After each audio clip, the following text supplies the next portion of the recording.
एक बच्चे की बुद्धिलब्धि 90 से 110 के मध्य है, वह है एक सामान्य बुद्धि, बी प्रखर बुद्धि, सी उत्कृष्ट बुद्धि, डी प्रतिभाशाली युवा। उत्तर सामान्य बुद्धि।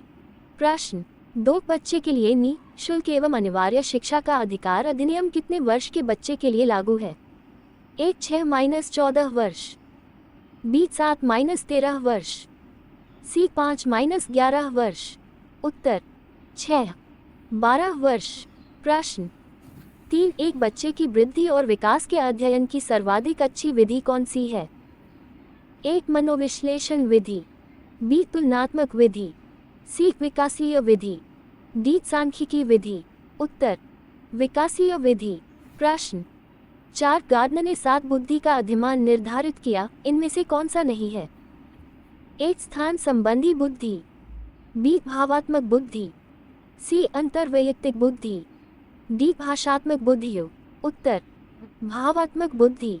प्रश्न 5, यदि एक बच्चे की मानसिक आयु 5 वर्ष तथा वास्तविक आयु 4 वर्ष है तो उस बच्चे की बुद्धिलब्धि होगी? ए 125, बी 80, सी 120, डी 100। उत्तर 125। प्रश्न 6, मनोविज्ञान शिक्षा का आधारभूत विज्ञान है, ये किसने कहा है? ए पी.एन. झा, बी स्किनर, सी डेविस, डी वुडवर्थ। उत्तर स्किनर। प्रश्न 7, हिंदी अक्षरों को बालक किस आयु में पहचानने लगते हैं? ए 3 वर्ष में, बी 4 वर्ष में, सी 5 वर्ष में, डी 6 वर्ष में। उत्तर 5 वर्ष में। प्रश्न 8, अलग क्या है? ए पढ़ने की अक्षमता, बी लिखने की अक्षमता, सी सीखने की अक्षमता, डी सुनने की अक्षमता। उत्तर पढ़ने की अक्षमता। प्रश्न 9, प्यासे की औपचारिक संक्रियात्मक अवस्था किस आयु अवधि तक मानी जाती है? एक 0-2 वर्ष, बी 2-7 वर्ष, सी 7-11 वर्ष, डी 11-15 वर्ष। उत्तर 11-15 वर्ष। प्रश्न 10, गर्भ में बालक को विकसित होने में कितने दिन लगते हैं? ए 150, बी 280, सी 390, डी 46। उत्तर 280। प्रश्न 11, किस मनोवैज्ञानिक ने अपने 3 वर्षीय पुत्र का अध्ययन किया?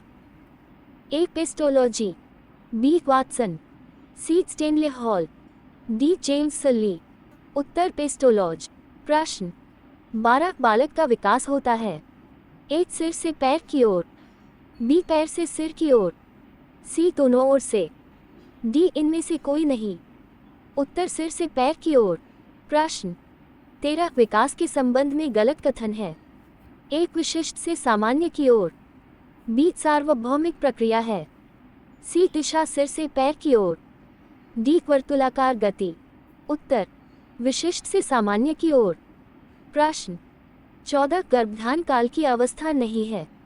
एक शैशवावस्था, बी डिम, सी बीजकरण, डी भ्रूणावस्था। उत्तर शैशवावस्था।